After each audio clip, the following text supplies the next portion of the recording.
Olá, tudo bem com você? Para quem não me conhece, eu me chamo Tamara, eu sou tecnóloga em radiologia, formada desde 2014, trabalho na área de medicina nuclear há aproximadamente 8 anos. Desses 8 anos, um foi como estagiária, os outros 7 foi atuando como tecnóloga mesmo, contratada, e no último ano eu tenho desenvolvido parte de coordenação da equipe de radiologia da clínica onde eu trabalho.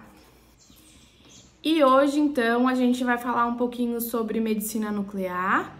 É uma área que eu gosto muito de trabalhar, eu sou até um pouco suspeita.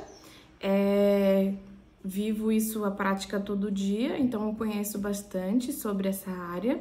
E vou tentar passar para vocês um pouquinho desse conhecimento que eu adquiri ao longo desses 8 anos que eu tenho de medicina nuclear. Você sabe o que é medicina nuclear? Já ouviu falar? A medicina nuclear nada mais é do que uma especialidade médica onde se utilizam materiais radioativos para o diagnóstico ou para terapia. Então, na área de medicina nuclear, a gente tem duas divisões. A gente tem a área do diagnóstico, onde a gente faz exames para visualizar, para diagnosticar patologias, e a gente tem a área de tratamento, tá? Onde a gente tem algumas patologias, onde a gente consegue utilizar esses materiais radioativos para tratar essas patologias. O principal diferencial da medicina nuclear é justamente a gente conseguir visualizar a parte funcional dos órgãos, tá? Então, na parte de diagnóstico, os exames normalmente servem para a gente verificar como que está funcionando esse órgão. A anatomia não é o forte da medicina nuclear. A gente não vai ver os órgãos bonitinhos como a gente vê em outras especialidades, como raio-x, a ressonância, a tomografia. Geralmente a gente vê borrões, né? E esses borrões demonstram como que tá a fisiologia daquele órgão. E em alguns casos, esse estudo da fisiologia do órgão, ele é muito válido justamente por ele demonstrar patologia antes mesmo de aparecer as lesões anatômicas, tá? Então, às vezes o paciente, por exemplo, na oncologia, o paciente já tem uma metástase óssea, ela não é demonstrada numa imagem de raio-x ou tomografia, mas se fizer uma cintilografia óssea, como vai demonstrar a fisiologia do osso e ali já vai estar se desenvolvendo uma metástase, a gente já consegue verificar isso na imagem. E aí eu pergunto para vocês, por que o nome medicina nuclear?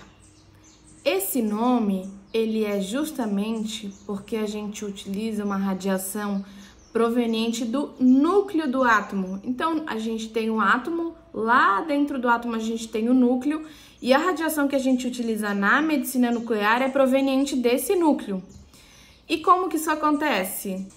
Isso acontece porque alguns átomos da tabela periódica possuem um núcleo instável, tá? Ou seja, ele não está confortável. E aí ele precisa diminuir a energia dele para que ele se torne estável, tá? Ele não está confortável daquele jeito, então ele emite radiação para que ele se torne um átomo estável. Essa emissão de radiação, ela pode acontecer de duas maneiras, tá? A gente tem a emissão de partículas, nós temos dois tipos de partículas alfa e partículas beta, e a gente tem também a emissão de ondas eletromagnéticas, que é o que a gente chama de raios gama. As partículas alfa e beta são comumente utilizadas para terapia, tá? Que a gente vai falar depois sobre isso também. E os raios gama já são utilizados para a parte do diagnóstico, então para a realização de exames. A gente tem como exemplo os principais materiais que a gente utiliza. Que emite raios gama, a gente tem o tecnécio, que é o principal material hoje que a gente utiliza para realizar exames. A partícula beta, a gente tem o iodo 131 e partícula alfa a gente tem hoje o que é mais utilizado, que é o rádio 223, que também é para tratamento. Nessa imagem a gente consegue visualizar exatamente o comportamento das partículas alfa e beta e da onda eletromagnética dos raios gama, tá? A partícula alfa, ela é uma partícula grande, então ela é barrada por qualquer coisa, inclusive pelo papel. A partícula beta, ela já é um pouco mais penetrante, porém ela é barrada por uma placa de alumínio ou até por madeira. Os raios gama já são mais penetrantes, tá? Eles só podem ser barrados pelo chumbo e dependendo da milimetragem do chumbo também não é barrado. Tá bom, Tamara. Já entendi que na medicina nuclear se utiliza um núcleo, a radiação de um núcleo, né? E que esse núcleo ele vai estar sempre emitindo radiação até que ele esteja estável. E que isso vai variar de acordo com a meia-vida desse elemento radioativo. Mas o que é meia-vida?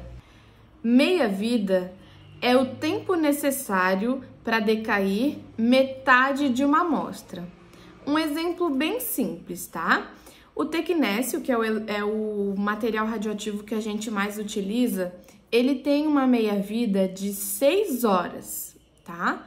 Então, se eu tenho 50 milicurie de tecnécio agora, daqui 6 horas, eu vou ter metade dessa amostra, porque ele vai decair naturalmente. Isso já é esperado desse material. Então, daqui 6 horas, eu vou ter 25 milicurie.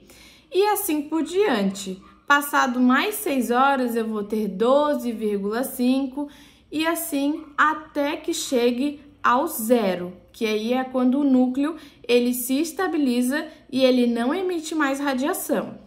E por que a medicina nuclear é considerada tão diferente assim dos outros métodos de diagnóstico por imagem? É porque na medicina nuclear, esse material radioativo que a gente tanto falou já no início, ele vai ser ou injetado, ou ingerido, ou inalado, ou pingado em alguma parte do corpo, como a gente faz nos olhos, para ser realizado o exame, tá?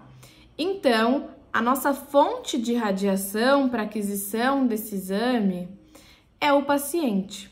A gente não tem um equipamento que emita radiação, a não ser os equipamentos híbridos, que depois eu vou falar mais na frente sobre os equipamentos que a gente utiliza. A maioria dos equipamentos em medicina nuclear, eles só vão captar a radiação que o paciente está emitindo. Então, essa radiação vai estar sendo emitida o tempo todo pelo paciente. Diferente dos outros equipamentos, onde a gente aperta um botão e essa radiação para de ser emitida. Então, a gente tem que ter um cuidado de proteção radiológica muito maior. Tá bom. Agora a gente já sabe o que a gente utiliza a radioatividade, né? E que a gente verifica a fisiologia dos órgãos. Mas a gente tem tantos órgãos no corpo, né? Como é que esse material radioativo sabe que a gente está fazendo um exame do fígado, ou do coração, ou dos ossos? Na medicina nuclear, a gente utiliza os chamados radiofármacos, tá? Que são fármacos produzidos por empresas específicas, onde a gente marca ele com material radioativo, tá? Então, por exemplo, eu tenho um paciente que vai fazer exame do coração. Eu tenho um radiofármaco específico que vai servir como um transporte para o material radioativo, tá? Se eu injetar só o material radioativo puro, ele até vai para alguns órgãos. A gente utiliza o tecnécio, por exemplo, puro, para realizar alguns exames. Só que se eu quiser fazer um exame do coração, o tecnécio puro, ele não vai para o coração. Então, eu preciso desse fármaco para transportar esse material radioativo até o coração, tá? Então, hoje a gente tem dezenas de tipos de radiofármaco, tá? Cada um com um propósito específico. Ele vai transportar o material radioativo para um órgão específico, tá? Alguns podem ser utilizados exclusivamente para algum órgão e outros conseguem se utilizar para 2, 3 tipos de exame. Nessa imagem, então, a gente consegue visualizar quais os radioisótopos ou radiofármacos que a gente pode utilizar para realizar o exame de determinada estrutura, tá? Então, aqui a gente pode ver que para as glândulas salivares e glândulas lacrimais, a gente usa o tecnécio puro, sem marcar com nada, tá? Para o sistema nervoso, que é a região cerebral, a gente pode utilizar o ECD, o Trodat ou o DTPA, que a gente também utiliza para fluxo sanguíneo cerebral.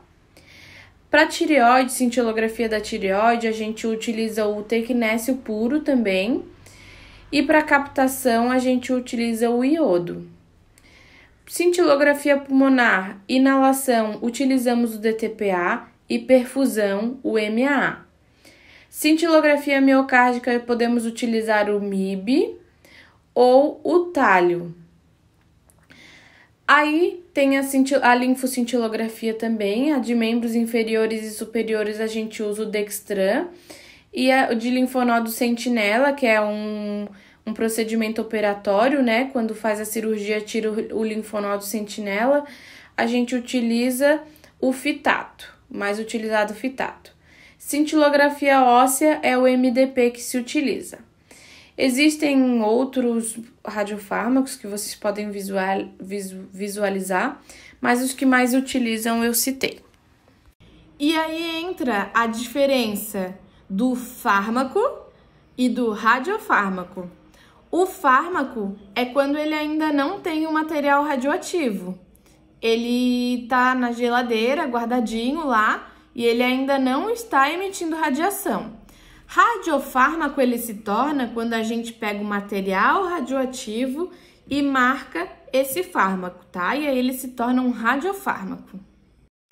E esses são os radiofármacos. Essas caixinhas a gente chama de kit, cada um tem a sua cor. Dentro dessas caixinhas vai variar de acordo de kit para kit, mas normalmente 5 frasquinhos de fármaco. Existem 2 fabricantes hoje que fornecem aqui para o Brasil, que é a RPH e o IPEM. Então vem kits com 5 frasquinhos, cada um com a sua cor. E esses materiais radioativos, de onde eles vêm? Na medicina nuclear, aqui no Brasil hoje, a gente tem alguns materiais que são liberados para utilização, tá? Grande parte deles vem pronto para uso, tá? E hoje a gente tem o carro-chefe, que é o que a gente mais utiliza na medicina nuclear, que é o tecnécio, para realizar exames, tá? O tecnécio, ele vem um gerador de tecnécio. Esse gerador funciona basicamente, ele tem um formato de balde pequenininho e ele funciona basicamente colocando um frasco de soro de um lado e um de vácuo do outro. E aí o soro vai passar por dentro desse gerador, vai extrair o molibdênio de uma coluna, tá? Vai extrair o tecnécio de uma coluna de molibdênio e vai levar esse soro já radioativo até o frasco de vácuo, tá? E aí a gente tem o tecnécio. Esse é o gerador de tecnécio. Então o gerador, ele vem toda segunda-feira para o serviço de medicina nuclear e vem junto com aqueles frasquinhos vermelhos e azuis que tem ali do lado. Os frascos azuis são os frascos de soro e os frascos vermelhos são os frascos de vácuo.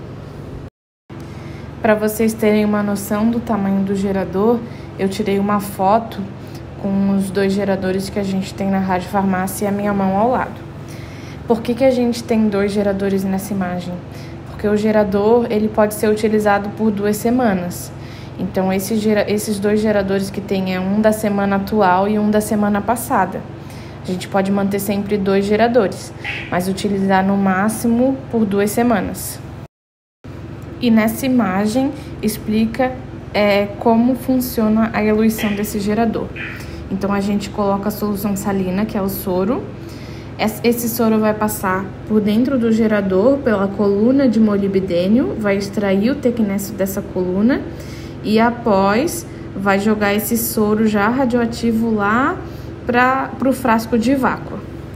Os outros materiais que a gente utiliza, que é o iodo, talho, galho, a gente já tem, já recebe pronto para utilização, tá? E aí a gente tem também os materiais do PET-CT. Flúor marcado com FDG, ele vem todos os dias que a gente precisa, de Curitiba ou de Porto Alegre, que são os locais mais próximos que fazem entrega. Eles são produzidos num ciclotron e são enviados para a clínica no horário da utilização. E aí hoje a gente também já tem uma tecnologia que é um gerador de galho 68, tá? Que a gente também pode utilizar marcado com um fármaco para fazer exames de câncer de próstata e tumores neuroendócrinos. Então, basicamente, o fornecimento desses materiais se dá por geradores, né? O gerador de tecnécio, ele chega toda semana, um novo.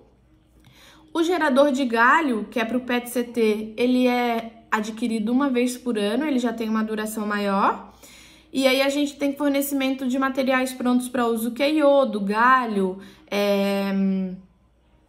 MBG, que são enviados semanalmente de acordo com a necessidade do serviço que vai trabalhar, né? Então, se eu preciso, eu entro no sistema, faço o pedido e eles enviam de acordo com esse pedido que eu faço. Agora a gente vai falar um pouquinho sobre os equipamentos que a gente utiliza, tá?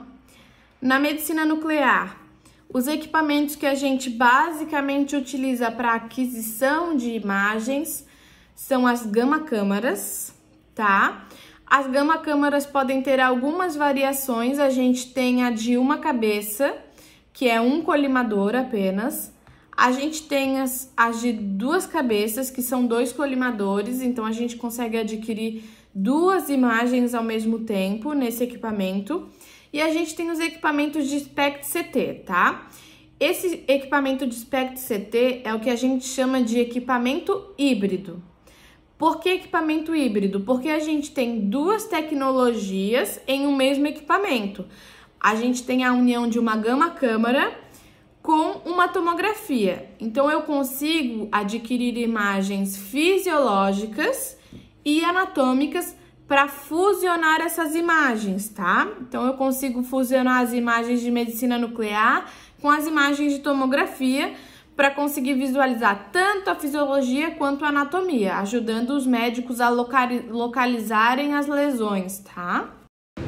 Esse é um equipamento de apenas uma cabeça, então ele tem apenas um colimador. Esse é um equipamento onde a gente já possui 2 colimadores, então a gente chama o equipamento de 2 cabeças, tá? Então a gente consegue realizar 2 imagens ao mesmo tempo. E esse é um equipamento de SPECT-CT, ele tem 2 colimadores, 2 cabeças, e lá atrás tem o tubo de tomografia para realizar as imagens de tomografia. A gente tem também o equipamento de PET-CT, tá? O equipamento de PET-CT também é um equipamento híbrido, então a gente tem a imagem do PET, que é a imagem da medicina nuclear, e a imagem do CT, que é a imagem anatômica. E essas imagens vão se fusionar para formar a imagem, tá? Esse, então, é o equipamento de PET-CT. Ele é bem semelhante com o equipamento de tomografia, Só que dentro ali do tubo, do anel, a gente possui um tubo de raio-x que vai fazer a tomografia e os detectores do PET-CT que vão formar a imagem de PET. E aí a gente tem alguns outros equipamentos que a gente utiliza que são obrigatórios dentro de um serviço de medicina nuclear, tá? Então a gente tem um curiômetro, que é um medidor de atividade, onde a gente coloca as seringas com o material radioativo para saber quanto de atividade que tem. Então, quanto que eluiu do gerador de tecnécio, quanto que tem de iodo, porque a gente tem doses, atividades pré-determinadas para cada tipo de exame. Então, uma cintilografia óssea vai variar de 20 a 30 milicurie. Uma cintilografia miocárdica que tem 2 etapas, a primeira etapa varia de 10 a 13 milicurie, a segunda é 3 vezes mais que essa dose. Uma cintilografia renal vai variar, renal dinâmica, por exemplo, a gente utiliza 15 milicurie.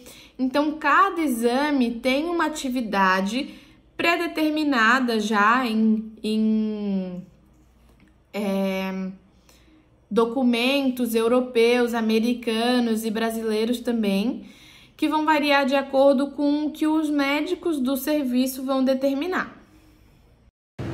Então, esse é o medidor de atividade ou curiômetro.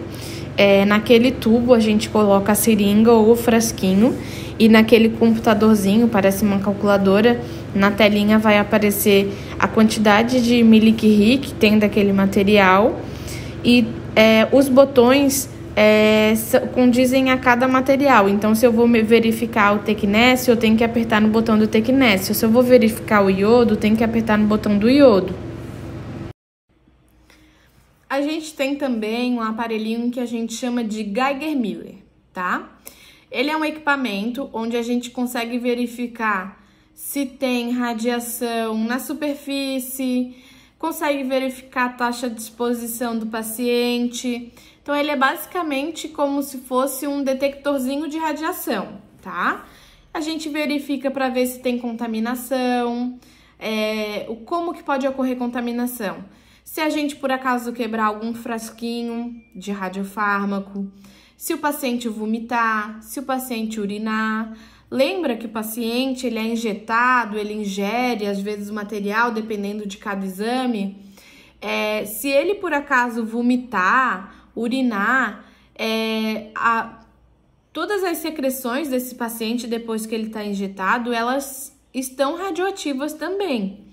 Então, a gente tem que cuidar. Se o paciente tiver um acidente com isso, tem que pegar o Geiger-Müller, verificar se tem contaminação e se tiver, tem que higienizar com cuidado, descontaminar. A gente tem produtos específicos para isso também.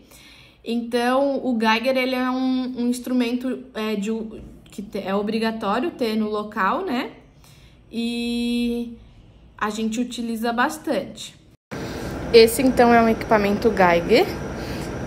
Eu tô ligando ele e eu vou ir aproximando ele, do gerador de tecnécio. Olha como o valor vai aumentando. Quando chega bem pertinho, ele fica com o K ali do lado. Aquele K do lado significa 1000. Então, a gente está com 154 mil contagens. Lá no início, a gente estava com pouquíssimas contagens. Quando a gente chega bem pertinho, ele vai detectando a radiação. Como principal exame que a gente realiza na medicina nuclear, a gente tem a cintilografia miocárdica. A cintilografia miocárdica é amplamente utilizada para verificação de infarto agudo do miocárdio, ou, em alguns casos, é utilizado como exame pré-operatório para saber se o paciente tem condições de prosseguir com a cirurgia. Esse exame, ele é feito em 2 etapas, a etapa de repouso e a etapa de estresse. A etapa de repouso é só injetado uma quantidade de material radioativo e realizado uma imagem de 45 minutos a 1 hora após. Isso vai variar de acordo com o serviço. A etapa de estresse, o paciente ele é submetido a um estresse físico ou farmacológico. O físico ele faz bicicleta ou esteira, para que o coração dele chegue ao ápice de esforço, tá? Chegando ao ápice é injetado mais uma quantidade de material radioativo e ele faz uma imagem de 15 minutos a 45 minutos após essa injeção. O estresse farmacológico, ele é semelhante ao estresse físico, só que esse esforço, ele é feito de maneira com fármacos, né? Injetado uma medicação que vai acelerar o coração do paciente para que ele chegue no pico máximo, e aí é injetado material radioativo e o tempo de imagem é semelhante. Essa, então, é uma imagem da cintilografia miocárdica. Aí a gente vê o ventrículo esquerdo, que é o que marca, o material marca o ventrículo esquerdo, e a gente vê em vários cortes o mesmo coração, tá? Outro exame amplamente realizado nos serviços de medicina nuclear são as cintilografias ósseas. As cintilografias ósseas, grande parte de suas indicações clínicas são para oncologia, tá? Então, o paciente tem algum tipo de tumor, seja no pulmão, mama, próstata, e os médicos pedem para realizar esse exame para verificar se existe algum tipo de metástase nos ossos, tá? Esse exame, ele normalmente é feito logo na descoberta do câncer, antes de definir qualquer tratamento, ou é feito ano a ano para acompanhamento. Existem outras patologias também que podem ser investigadas na cintilografia óssea, tá? Existem outras indicações, além da oncologia, que também podem ser indicadas para realizar cintilografia óssea, tá? Como fraturas, soltura de prótese, doença de Paget, investigação de dor. Então, a cintilografia óssea, ela é bem ampla, ela tem diversas patologias que podem ser utilizadas para o diagnóstico, tá? Mas a principal delas ainda continua sendo a parte de oncologia para verificação de metástases ósseas. Essa é uma imagem de cintilografia óssea, onde a gente considera um exame normal, tá? Então, a gente não vê nenhuma hipercaptação além da bexiga. A bexiga é normal, porque a excreção desse material é por rim e bexiga, tá? Então, se marcar a bexiga, se ficar uma hipercaptação na bexiga, é normal na cintilografia óssea. E essa é uma imagem de uma cintilografia óssea, onde a gente já visualiza vários pontos de hipercaptação. O que isso quer dizer? Aqueles pontos mais escuros, mais quentes, eles demonstram que ali tem alguma lesão. Ali os ossos, o remodelamento ósseo está ocorrendo de maneira muito acelerada e está captando mais material. Nós temos também as cintilografias renais, tá? A gente tem a cintilografia renal dinâmica, que verifica como que está acontecendo, como que está chegando o sangue no rim, como que esse rim está filtrando, se tem algum rim que trabalha mais do que o outro. Então, a cintilografia renal dinâmica, ela serve para verificar como que esse rim está funcionando, tá? E a gente tem a cintilografia renal estática, que ela é mais para demonstração de tamanho de rim, de se tem alguma cicatriz no rim, tá?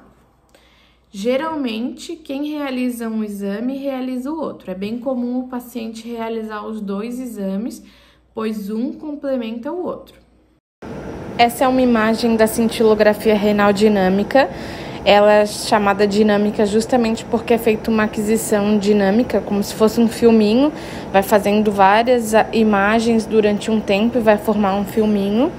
E aí a gente consegue verificar como que o sangue chega e como que esse rim filtra e elimina esse material radioativo. E essa é a imagem da cintilografia renal estática. Então, o paciente vem na clínica, injeta o material radioativo e após 6 horas são feitas imagens estáticas da região do abdômen que vai formar essas imagens. Nós temos também um exame que ele é bem curioso, que é a dactiloscintilografia, que é para verificar os canais lacrimais. Nesse exame, a gente pinga o tequinésio no olho do paciente, tá? Vai pingar e vai fazer imagens para ver se tem se algum dos canais lacrimais tá entupido, o que causa deixa o paciente lacrimejando muito. Então, esse exame é indicado para pessoas que lacrimejam muito, para verificar se existe algum entupimento no canal lacrimal. E aí a gente tem outros exames, cintilografia das paratireoides, cintilografia cerebral. A gente trabalha com 2 materiais para cintilografia cerebral. A gente tem o ECD e o Trodat. Hoje o ECD ele não está sendo produzido, a gente está com bastante problema de fornecimento aqui no Brasil, mas a gente realiza a cerebral com Trodat, está realizando. A cerebral com Trodat é basicamente para diagnóstico de Parkinson. E a gente tem também a glândula salivar, testicular, cintilografia da bolsa escrotal, do testículo, né? Existe a linfocintilografia, que é para verificar linfonodo sentinela. Temos linfocintilografia de membros inferiores e superiores, para ver como é que tá a parte linfática, né? De membros superiores e inferiores. Temos a glândula salivar, que é para verificar essas glândulas que a gente tem aqui. Tem alguns pacientes que ficam com a boca muito seca. Geralmente a glândula salivar pode ter algum problema, e aí a gente faz a cintilografia das glândulas salivares. Tem de fígado e vias biliares. Temos cintilografia para verificar refluxo gástrico. Enfim, a medicina nuclear ela tem diversos exames que podem ser realizados com diversos materiais. Todos os órgãos praticamente do corpo podem ser estudados na medicina nuclear. A gente tem muitos protocolos e, claro, a gente tem os exames que a gente mais realiza, que é a cintilografia miocárdica, a cintilografia óssea, as renais e o PET-CT também, que eu vou falar em seguida. E aí a gente tem o PET-CT, que é um exame que a gente realiza bastante também, que ele em 90%, na verdade 95%, talvez até mais, dos casos em que a gente realiza o PET-CT, ele é indicado para oncologia, tá? Então, pacientes que têm algum tipo de câncer, infinidade de câncer que a gente tem, ele é indicado, encaminhado para realizar o PET-CT, tá? O PET-CT, ele vai mostrar a fisiologia do câncer. Então, onde tem uma circulação sanguínea maior, um gasto de energia maior, o flúor, que é o material radioativo marcado com o FDG, o FDG ele é como se fosse um açúcar, né? Então, ele vai ser encaminhado para onde tem um maior consumo de energia, de açúcar. Então, locais onde tem tumores ativos, né? Ou infecções, esse material vai se depositar mais e vai brilhar na imagem, né? Existem outra indicação também, outras indicações, na verdade, onde a gente tem a cintilografia cerebral,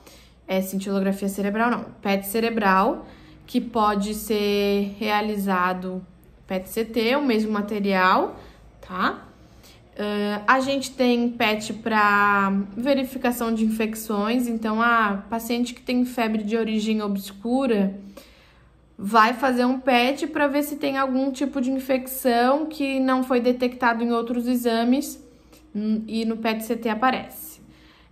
Sarcoidose também, é um PET cardíaco para verificar sarcoidose. A gente tem também o PET cardíaco, mas a maior parte dos exames de PET-CT que a gente realiza hoje é para oncologia. Então, a gente tem 3 tipos de materiais que a gente utiliza hoje aqui no Brasil, tá? É o flúor, marcado com FDG,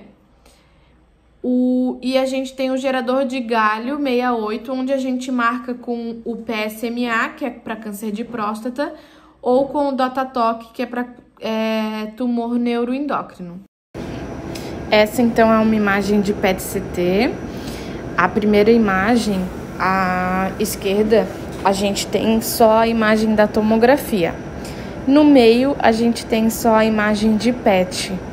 E à direita, a gente verifica a imagem fusionada, o PET mais o CT, por isso o nome PET-CT.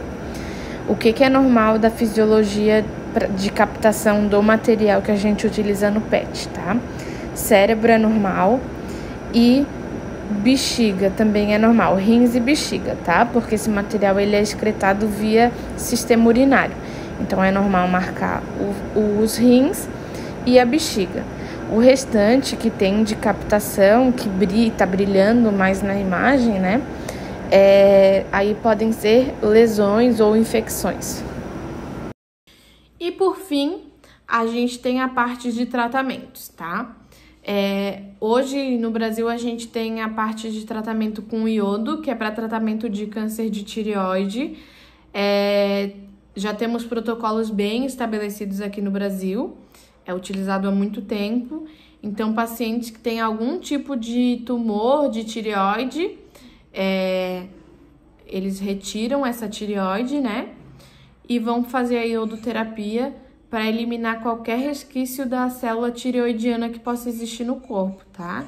Então o iodo ele vai, como se fosse queimar essas células da tireoide, tá? Temos também o rádio 223, ele é utilizado para tratamento de metástases ósseas do câncer de próstata. Então, os pacientes que têm câncer de próstata e já estão com um caso mais avançado, né?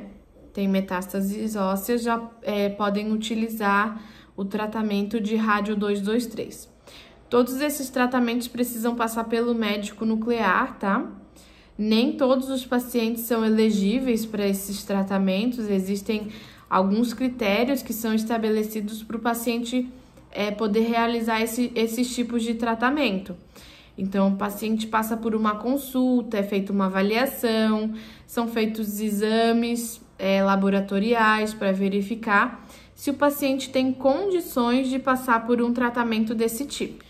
E os mais atuais hoje que a gente tem, que estão sendo realizados, né, é o lutécio 177, que pode vir marcado tanto com o DOTATOC quanto com o PSMA. O lutécio com o DOTATOC, ele é utilizado para tumores neuroendócrinos, tratamento, tá? E o lutécio marcado com PSMA é utilizado para pacientes com câncer de próstata. E o lutécio DOTATOC ele já é bastante utilizado. O lutécio PSMA ainda é novo no Brasil, tá começando, tá se ampliando a utilização hoje aqui no Brasil. Existem muitos outros materiais, inclusive fora do Brasil, na Europa, nos Estados Unidos, existe uma infinidade de materiais que eles utilizam tanto para o diagnóstico quanto para o tratamento, que hoje aqui no Brasil ainda não é autorizado para utilização. A gente está vendo evoluir isso ainda, né? Mas nos próximos anos, acredita-se que vai ampliar muito essa gama de materiais que a gente tem para utilização aqui no Brasil. Então é isso por hoje. Eu sei que é bastante informação, talvez tenha ficado alguma coisa, alguma dúvida. Eu vou deixar o meu e-mail aqui para vocês. Caso fique alguma dúvida, vocês podem entrar em contato comigo, eu estou à disposição.